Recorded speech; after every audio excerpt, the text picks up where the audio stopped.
Waalaikumsalam Ibu. Sebelumnya terima kasih sudah datang di tempat Ibu untuk melakukan konsultasi ini.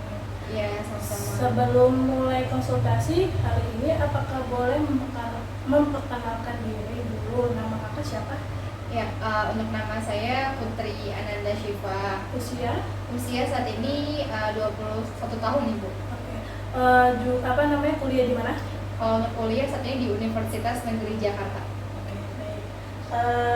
Apakah kakak sudah pernah konseling sebelumnya?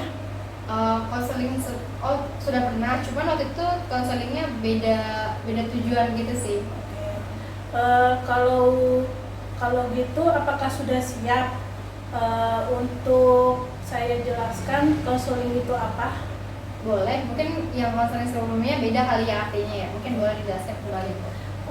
Konseling adalah hubungan pribadi yang dilakukan secara tatap muka antara dua orang, dalam mana konselor melalui hubungan itu dengan kemampuan khusus yang dimiliki menyediakan situasi belajar.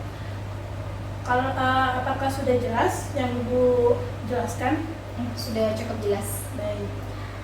Kalau sudah jelas yang Ibu sampaikan konseling itu apa, terima kasih. Terima kasih banyak. Kakak kesini mempunyai masalah apa ya Kak? Dan datang kemari untuk konseling ini? Oh iya. Sebelumnya saya kesini memang punya masalah sih di kampus. Jadi kayak saya belum bisa ngatur waktu ya, terutama tuh bagian manajemen waktunya tuh masih buruk lah ya. Padahal saya kan udah mau semester akhir nih, harusnya kan udah bisa mengatur waktu dengan baik gitu sih. Apa ada lagi masalah kakak? Ya, jadi kan kalau saya ini kan mau semester akhir ya, mau semester 7, di mana itu kan ada PKL dan juga skripsi gitu kan. Cuman saya saat ini tuh masih malas-malesan gitu Bu, masih kalau bikin tugas kuliah kayak entar dulu lah gitu. Padahal itu kan dikit lagi mau lulus ya. Saya pengen tahu aja sih gimana caranya itu bisa merubah diri saya untuk mengatur waktu dengan baik gitu, dengan tepat waktu, biar lulusnya itu bisa tepat waktu. Apalagi saya kan juga masih ikut organisasi gitu. Jadi sebetulnya saya tuh bukan malas, cuman kalau untuk organisasi saya rajin kan, tapi kalau untuk soal kampus saya malas. Nah makanya saya pengen tahu aja sih gimana caranya untuk mengatur waktu antara organisasi dan juga kampus biar dua-duanya itu seimbang, nggak males gitu. Tapi untuk absen tetap itu kan? Kalau untuk absen ya saya masuk terus, walaupun ya kadang kalau dosen ngejelasin saya suka ngantuk gitu. Cuma segitu aja apa gimana? Ada lagi? Kalau untuk sejauh ini ya sama ini sih, pengen untuk kan skripsi itu kan biar tahu sih caranya tuh gimana gitu, biar bisa tepat waktu gitu sih. Dan PKL-nya juga semangat juga ngejalanin PKL-nya di tengah lagi organisasi, pengen tahu solusinya sih Kak. Ibu mana? Jadi tuh tapi kamu masih tetap ya ikut organisasi? Iya, tetap masih ikut masih ikut organisasi. Oke.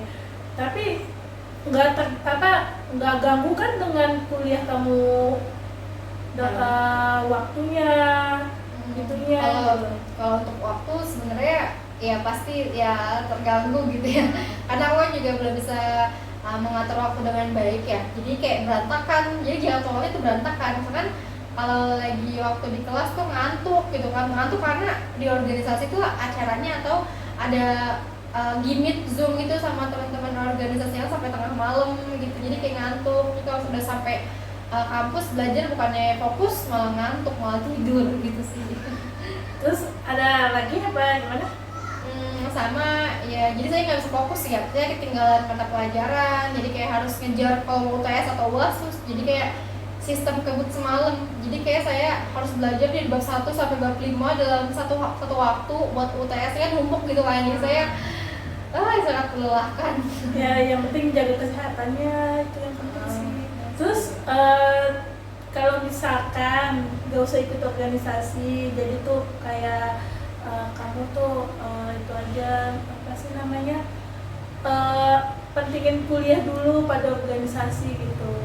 Ya sih, pengennya kayak gitu ya Bu. Cuman ya organisasi itu positif banget buat saya Bu. Jadi saya tuh ikut organisasi ini kayak memang bener-bener wah ini passion saya nih gitu kan. Passion bener-bener yang wah keren nih pokoknya. Tadi di organisasi itu saya banyak prestasi.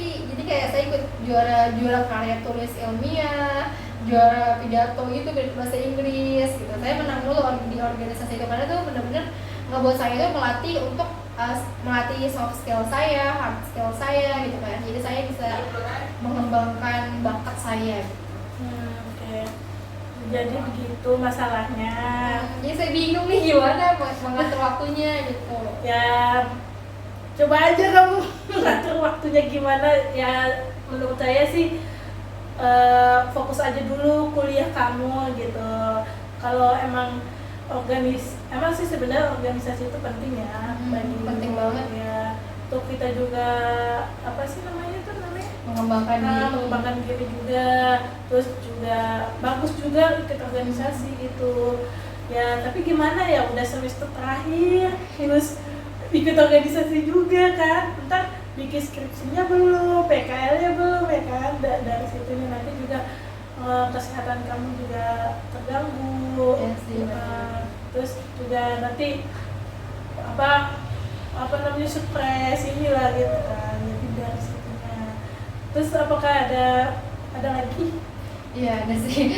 Jadi kan masuk ke semester akhir ya, pasti kan butuh dana ya buat kayak uang transport ke tempat PKL sehari-hari sama untuk menyelesaikan skripsi itu kan butuh dana ya. Nah di situ saya kayak pengen coba itu kan, kayak mau coba apa sih namanya, kayak kerja paruh waktu gitu, kerja paruh waktu. Cuman kan emang capek ya, nanti kalau capek malahan jadi kayak males buat nyusun skripsinya.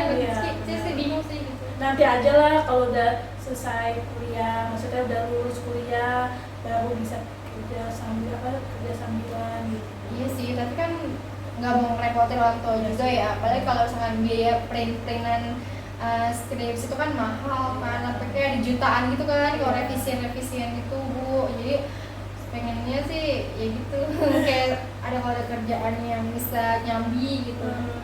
Coba aja kamu coba kalau ada lowongan, kalau ada ini butuh kayak packing tuh kan ada tuh packing gitu. Ya sih. Tapi ya sesuai kamu aja, misalkan kuliah kamu misalkan bisa atau ada misalkan libur kuliah, libur panjang kan ada tulisannya. Tuh coba aja kamu ikut lowongan yang untuk kayak misalkan malam gitu atau sore gitu. Ya sih. Tapi semampu kamu aja. Ya takutnya kalau kamu selalu kayak begitu terus, takutnya kesehatan kamu terganggu. Terus apakah udah jelas apa gimana? Sejauh ini sudah cukup jelas sih. Oke. Konseling hari ini saya tidak akan menceritakan ke orang lain dengan masalah pribadi kita, dan itu adalah privasi untuk kami, akan selalu jaga dengan baik-baik. Jadi dengan ibu dan kakak konseling hari ini itu kami akan privasikan, jadi nggak privasi ya, jadi nggak kemana-mana. Jadi dari situ jadi emang kami itu sudah banyak yang konsultasi gitu. Terus ada juga yang nanya, Bu, kalau saya konsultasi sama ibu itu disebar kemana-mana nggak Bu gitu kan. Makanya saya ngomongin langsung kan, enggak, kita tidak akan pernah menyebarkan privasi gitu, privasi kakak yang katakan saya gitu. Jadi dari situ kalau ada masalah, kalau ada apa boleh datang ke sini aja.